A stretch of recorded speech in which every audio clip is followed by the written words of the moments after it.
Bayangkan seorang pemuda Aceh yang menempuh perjalanan ribuan kilometer ke Afrika Utara.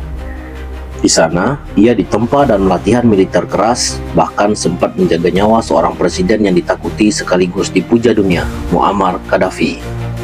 Pemuda itu bukan tentara bayaran, ia punya satu tujuan, memperjuangkan tanah kelahirannya, Aceh.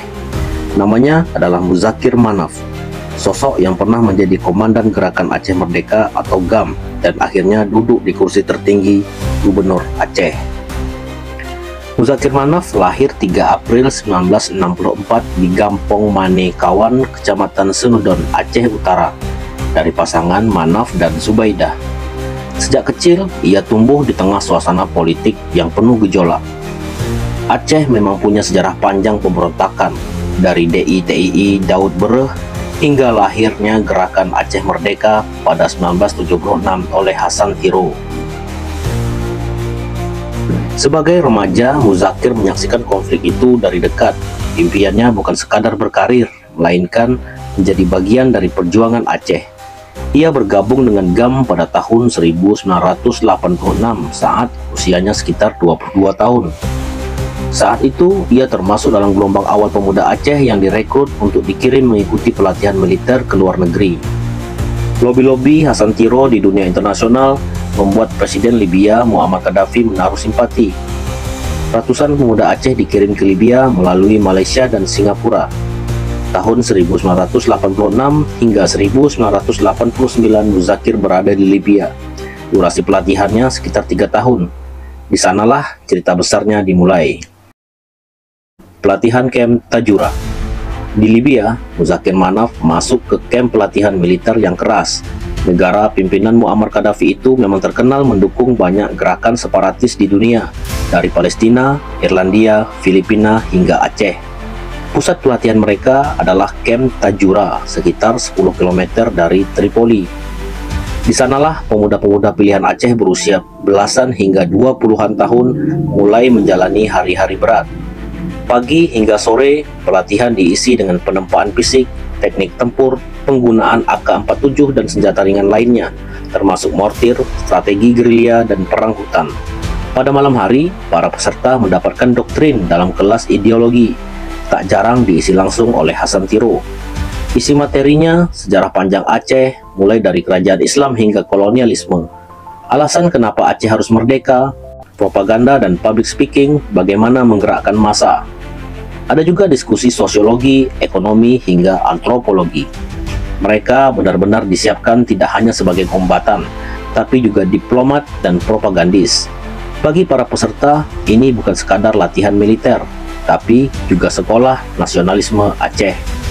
Jumlahnya tidak sedikit, catatan menyebut sekitar 700 hingga 1.500 orang. Bahkan ada klaim yang menyebutkan angka peserta mencapai 5.000 orang sepanjang tahun 1986 hingga 1989. Setiap angkatan menutup pelatihan dengan upacara kelulusan di Tripoli, dihadiri pejabat Libya, bahkan Gaddafi sendiri. Para peserta pulang dengan bangga, membawa ijazah revolusi dan tekad untuk memperjuangkan Aceh. Muzakir Manaf adalah salah satu yang paling menonjol. Dia menjadi prajurit terbaik dan dipilih masuk dalam jajaran pengawal Presiden Gaddafi. Pasukan khusus ex-Libya, mimpi buruk prajurit Indonesia. Sekembalinya ke tanah kelahiran, mereka langsung membentuk struktur baru GAM, Divisi Edukasi, menyebarkan ideologi, Divisi Diplomasi, berhubungan dengan dunia luar, Divisi Militer, mengorganisir gerilya di hutan Aceh. Bagi TNI, generasi ex-Libya inilah mimpi buruk. Mereka bukan hanya berani, tapi juga disiplin, paham strategi, dan menguasai senjata modern. Pasukan ini membuat GAM berbeda dari gerilyawan lokal lain. Bukan lagi gerilyawan kampung, tapi pasukan tempur profesional. Di kalangan kombatan GAM, Muzakir akrab dipanggil Mu'alem. Dalam bahasa Aceh, Mu'alem berarti guru atau pemimpin. Ia menjabat panglima tertinggi Gerakan Aceh Merdeka setelah Tengku Abdullah Syafi'i gugur pada tahun 2002. Julukan Mu'alem dilekatkan kepadanya sebagai bentuk penghormatan dari para kombatan GAM dan masyarakat Aceh, karena ia dianggap sebagai pemimpin dan panutan. Pasukannya paling sulit ditaklukkan TNI, bahkan di puncak operasi militer DOM dan operasi Sadar Rencong. Posisi Mu'alim ini bikin TNI harus menggelar operasi besar-besaran untuk melumpuhkan jaringan GAM, tapi ia tetap eksis. Mu'alim memang dikenal disiplin dan loyal ke Hasan Tiro. Dia juga memobilisasi pasukan di luar negeri. Karena latar belakang militernya di Libya, Muzakir punya koneksi internasional. Ia disebut ikut membantu perekrutan pelatihan anggota GAM di luar negeri, lalu menghubungkan mereka dengan logistik dan senjata. Nama Mu'alim jadi ikon di kalangan kombatan dan simbol perlawanan. Kalau ada operasi militer, kabar kehadiran Mu'alim bisa menaikkan moral pasukan GAM. Buat TNI, ini problematis. Meski banyak tokoh GAM tertangkap atau terbunuh, keberadaannya justru bikin semangat perlawanan hidup. Dampak dan akhir konflik. Sebesar apapun pasukan ex-Libya ini, konflik tak kunjung membawa kemenangan. Korban sipil mencapai 12.000 jiwa. TNI Polri kehilangan sekitar 3.000 hingga 5.000 personel, dan ribuan kombatan GAM tewas di hutan. Akhirnya, tsunami 2004 mengubah segalanya. Perjanjian Helsinki pada tahun 2005 menutup era senjata, membuka jalan politik. Mu'alim tidak lagi memimpin pasukan bersenjata di hutan, melainkan memimpin perjuangan di jalur politik. Ia mendirikan dan memimpin Partai Aceh, partai lokal yang menjadi wadah mantan kombatan GAM. Saat mendirikan Partai Aceh, kekuatannya nyaris mutlak di tingkat lokal. Banyak lawan politik menudingnya sebagai pemerintah dalam pemerintah, karena mantan kombatan GAM solid mendukungnya. Bagi sebagian kalangan TNI atau pemerintah pusat, ini dikhawatirkan bisa jadi modal untuk agenda-agenda politik Aceh yang terlalu eksklusif. Partai ini kemudian menjadi kekuatan politik terbesar di Aceh, mendominasi parlemen, bahkan menempatkan kader-kadernya di jabatan eksekutif. Puncak karir politiknya terjadi ketika Muzakir Manaf berhasil menduduki kursi gubernur Aceh. Disegani Jakarta. Meski saat ini Mu'alim sudah menjadi pejabat di daerah, tapi ia tetap kritis.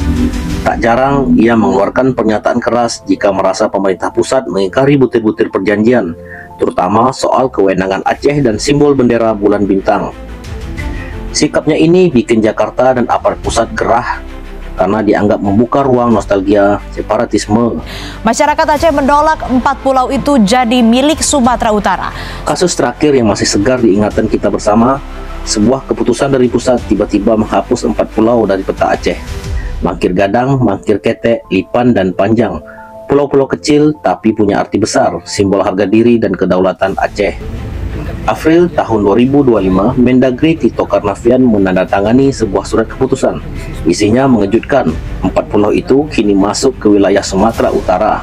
Seolah Aceh tak punya hak atas tanah yang sudah berabad-abad menjadi bagian dari sejarahnya. Nah, itu hak kita, kewajiban kita. Wajib kita pertahankan. Reaksi keras pun muncul. Muzakir Manaf berdiri tegas. Dengan suara lantang ia berkata, pulau itu hak Aceh. Bukti kami lengkap, sejarah dan adat bersama kami. Tidak bisa dipindahkan begitu saja. Yang bikin masyarakat kaget karena Mu'alim ini terlihat meninggalkan Bobi Nasution yang baru saja tiba di Banda Aceh. Dalam sebuah pertemuan dengan Gubernur Sumatera Utara, Mu'alim bahkan memilih pergi daripada tunduk pada keputusan yang dianggap melukai marwah Aceh. Presiden Prabowo Subianto memutuskan 4 pulau yang kini disengketakan oleh pemerintah Provinsi Aceh dan Sumatera Utara masuk wilayah Aceh. Krisis ini membuat Presiden Prabowo turun tangan.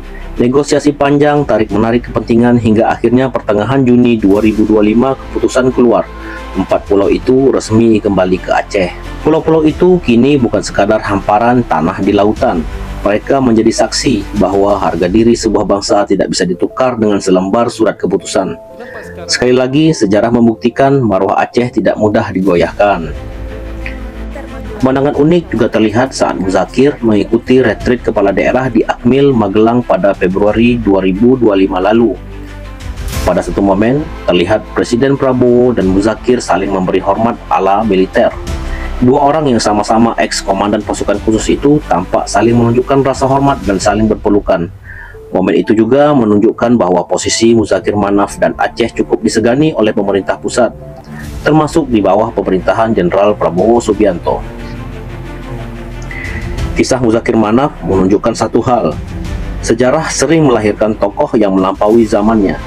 Seorang pemuda Aceh yang pernah menjadi pengawal diktator dunia berubah menjadi pemimpin di tanah kelahirannya. Dari Libya hingga Banda Aceh, dari perang hingga perdamaian. Inilah perjalanan seorang Muzakir Manaf alias Mu'alem.